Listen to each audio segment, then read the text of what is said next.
Self-awareness. Self-awareness means a lot to me personally. Mm. Because you have to know who you are, what you want to be, where you want to be, when you want to be it. You have to ask yourself all those questions. That's a lot of decision making. It's easy. Once you ask your inner self that question, what's self-awareness?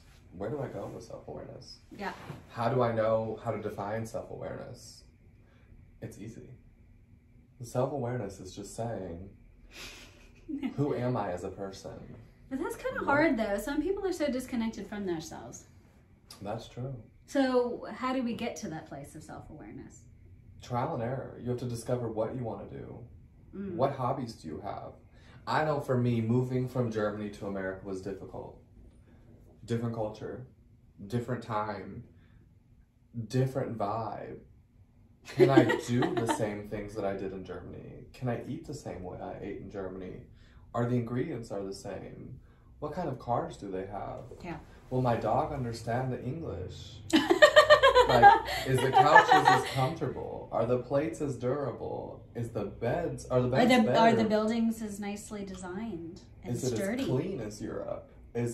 Can I just feel free to take my dog on a walk anywhere? It's overwhelming to ask yourself all those questions. How do you go from that state of overwhelm to at harmony with yourself and your environment? I slowly incorporated the things I loved back into my life. Because after 9 months, coming up 10 months of being in America, I had to make a decision. I felt unhappy. I felt uncomfortable. I felt as if I didn't fit in. And I said, what can help me to fit in? The first step I did was I went back to the gym. I worked out. My second step was I looked up European stores. Do they have some of the German stuff I like? I got accepted to a riding school. So now I can go back and start riding horses. It might not be ideal, but I think once they see my talent, they'll know exactly what they have. And I started volunteering at places to help people. It's almost when you help people. And puppies, you're helping to groom dogs. Absolutely. Once you help people, puppies, whatever you love, it benefits you to kind of rediscover and rekindle, to have that self-awareness. Why did that happen? What's going on with me? Am I depressed? Or can I change it? And I had to ask myself with self-awareness, am I depressed? Or am I just a fish out of water that needs to get back to his water? The source of life. Yeah, and that's what I went back and did. I said, I need horses in my life. I need to ride. I need to be around them. I need the smell of them. And that's exactly what I'm doing. That helps you find you. Well, you went to that state in your mind. You were like, well, what makes me the most happiest? You went there first and everything started to fall into place. I have this weird memory I want to bring up. I don't know where it's going. I'm going to be honest. I have this memory when I was a little kid living in Orange Park, Florida, and we did not have a lot of money. And my parents rented a house across the street from St. John's Community College. So if you're from Jacksonville and you know St. John's Community College over in Orange Park, we rented the house directly across from the house. And I would play out in the dirt in the driveway. That's where I play. So we take our kids to the park now or do cool things. Back in the 90s, you played in the dirt. So I played in the dirt. And I'm having this conversation with myself of becoming aware of myself. But then for some odd reason, I have this memory of that moment of wanting to have telekinesis, to move things with my mind. Right? Amen. And I think we all kind of want to move things with our mind. We do. Don't we? I mean, in that circumstance, my memory was of like moving an object, and I remember put the toy in front of me and going, oh, I'm going to move it, I'm going to move it, and I'm going to move it. But it took, you know, a long time to figure out, well, you can move it with your mind, but you have to move your mind through your arm to pick it up and move it. You know what I mean? That is so true. You can change your environment by becoming self-aware of what you can control, what you can't control. And when you recognize that it all starts here in the mind, becoming aware of your surroundings, aware of yourself, aware of your capacities, It's not just moving the thing with my mind in that sense. It's really about going, well, I can change my environment. Absolutely. But this is the three-dimensional realm where we have to engage in our environment and feel an emotive impulse to do it when the time is right. Again, in the last episode when we were talking about strengths and weaknesses, one of the last things we talked about was force. We try to force things to change. Mm-hmm. By brute force, I'm going to manipulate this person to do this one thing for me. I'm going to move this mountain. I'm going to blow it up. That's not what we're talking about here. And I'm not talking about, oh, if you want to change something, get up and do it right away. It's like you said. You were like, well, what is my happy place? What's going to make me happy? And you were just starting to create that visualization in your mind, the scenarios. You said the smell of the barn, mm-hmm. and the hay, the touch of the horse's mane, mm-hmm. softness of their body. These are visceral experiences that exist purely in your imagination. Mm-hmm. And then once you start to focus on that, it seems like life begins to telekinetically move because the opportunities start to come. You were talking about opportunities, jumping to the opportunity. You recognize the opportunity. Absolutely. I think that's pretty much what my memory is trying to take me to. That's absolutely true, because you really have to dig deep in yourself. There are times that are uncomfortable. There are spots in life where you feel like you lose yourself. I think this is something that we all go through. But how do you come out of that? Temporary amnesia. Yeah, and how do you come out of it? How do you come out on top of that? It's you simply knowing or digging deep to say, when was I the most happy? Mm. When was I the most happy? Mm-hmm. Was it at the beach? Was it eating chicken?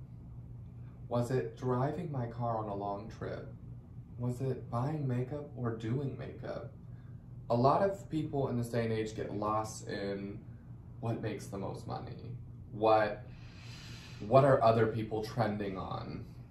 Thinking that will make them happy. Mm-hmm. But there's a difference between what will make me happy versus what I know is happiness for me. Absolutely. And you have to dig deep to know that. You have to be self-aware. You have to always look around and say, I choose not to be around you because it doesn't make me happy. You know what, when you said what makes me happy, I instantly thought of the taste of eating cotton candy. Mm-hmm. That is a happy thought. You know what I mean? It's a very simple thought, but it fills my body with the feeling of pleasure. Yeah. And it's, you know, how much is cotton candy? $2.50, $3, $5? I don't know. But it just tastes delicious and it makes me feel happy. What a simple thing. It doesn't really take much. In fact, you and I and the kids and my husband, we released a turtle back into the wild. I found one on the walking path, and mm-hmm. we took care of it for a week, gave Absolutely. It water, a little home, lots of food, and then we woke up one morning, went to the backyard. Mm-hmm. This was yesterday, actually. Mm-hmm. Now they're talking about it. This was yesterday. And we discovered that the turtle laid an egg and she broke it. And we're like, oh my God, the cosmic egg. We need to let her go. You were like, it's time. We need to let her go. She's going to have more eggs. And I was like, okay, you're right. And we went out, and as a family, just right across the street to the nature trail, walked down to the creek, and we put the turtle on the side in the sand, and that was her home. We just knew it was her home. And she walked right in, happy as a little turtle clam, mm-hmm. swimming around. And I was just like, this makes me so happy. These private family moments, sharing it with a friend, and then you seeing trash in the creek and you taking a stick, digging the trash out, and you're in your sandals and you're just like, whatever, and then at a certain point you just start pulling the trash out. But that made you happy. It made me happy to help. And was that trending? Was that sexy? Was it luxury? And that's what self-awareness is knowing that you can be happy outside of everything else. What makes you happy? What makes you happy, knowing that you can be happy without having to be on a trend, without having to feel like you have to conform. But it's like knowing who you are. Mm-hmm. And it's a hard path, because believe me, coming out as a gay man, God, how old was I? 15? 10 years ago, I came out and I was like, I'm gay. And people were like, oh my God. And I was like, it's whatever. It's whatever. But the moment I came out about myself, I felt 1,000,000 times more relieved. Wow. I just enlightened myself. I was like, I'm living in my truth. This is Daniel Beavers. He's an amazing person. Yes. And it helped me set the path to be able to discover other things that made me happy, such as riding horses. I was book smart as a child. It helped me build the right community of friends to be around. And that's exactly what self-awareness is. It's just being alive and being you and choosing that these are the things that make me happy, but if they don't, just know you have to be self-aware enough to say, hey, I'm sorry, but we gotta cut it. It hurts, it sucks, it is what it is. You're the person that matters the most in the world. Not anybody else, not society, not the problems in society. It's you. You matter. Yes, right. You make that decision to say, Leslie, today I'm gonna be happy. But you remember? I want that coffee this morning. I want to be happy. Do you remember? A couple of days ago, we were at dinner, and you were laughing and yucking it up with the kids, and I'm sitting at the table, and I'm starting to feel spirit move through me. And I was very uncomfortable. I couldn't focus. It felt like I was having a panic attack. That's what it feels like sometimes when spirit comes strong. It feels like you're about to have a panic attack in my experience. And I felt, I'm going to be honest, I'm like dishing some truth to you right now. I'm confessing. I was so embarrassed that it was happening. I was so embarrassed that it was happening. And I was like, oh my God, I'm about to lose it. It's like that feeling of wanting to get up and run away and hide under your bed. And I'm so embarrassed that my guest is at my table and we sat down to a gorgeous meal that we cooked together. We're having a beautiful moment with my kids, and here comes spirit. I was like, I honestly, you can probably see a visceral change in me as I rethink this, but I felt very embarrassed by that. And then I was like, you know what? Screw it. I just have to start asking, all right, is it you? Is it Frank? Is it the kids? And I'm sitting here figuring out what is the energetic connection? And it was with Frank, because I was feeling the headache, the chest pain, I couldn't breathe right here. And I said, is this what you're experiencing? And Frank just, he put his hand right here. He's just like, yeah, it's me. It's me. It's so funny. And then as we started to acknowledge it, because I was hyper aware, started to acknowledge it and talk about it, and then I felt better. And then I started crying.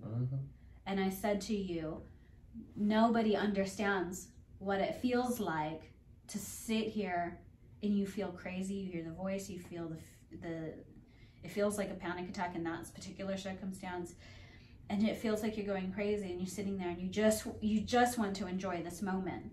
Absolutely. And you were just like, and I'm just like, it made me feel so loved and accepted to know that you know and went through and experienced the same thing, but you were willing to sit with me and not judge me, and you were just aware of it too. And then we had this amazing, powerful conversation for the rest of the evening, even where Frank was starting to feel spirit as well. And I felt, as soon as I accepted myself and what I was going through and just called it out and said, this is what I'm going through, then that discomfort was starting to fade. Absolutely. And then it started to come to growth, started to come to enlightenment, started to come awareness of a bigger picture and things beyond ourselves that we could not even be aware of if it weren't for those experiences. So you're saying you coming out, well, you in a way came out to me. You're like, I'm scared, I'm hearing things, I don't know what to do. And I'm like, oh yeah, well, and what did I say? I said, welcome to the club. I mean, it's all about the experiences that make you self-aware. It's all about life changes. It's all about the small things. I mean, shoot, you could stub your toe and say, dang, I put that cabinet too close to the door frame. I mean, there's so many, it's all about going through that trial and that error. And it's a hard path, but it's also one of the most rewarding paths once you find out what makes you genuinely happy. But it becomes an easier path though, because you're not running away from that state of awareness. You're accepting the awareness. You're acknowledging it. We talked about that in the previous episode. It's an acknowledgement and enlightenment. We talked about acknowledgement. Once we acknowledge it rather than deny it, because boy, did I want to deny it. I wanted to just, everything's fine, you're okay. And you know what? It's just like, let the energy flow. Come from your heart. heart, be honest. Express yourself, because if you repress yourself, you're not expressing yourself.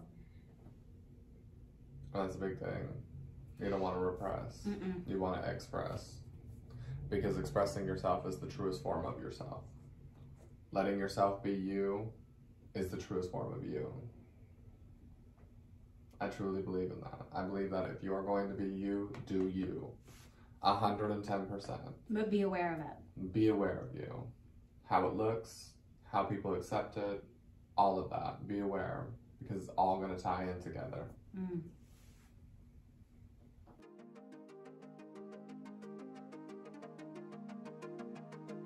If your surroundings don't help your self-awareness,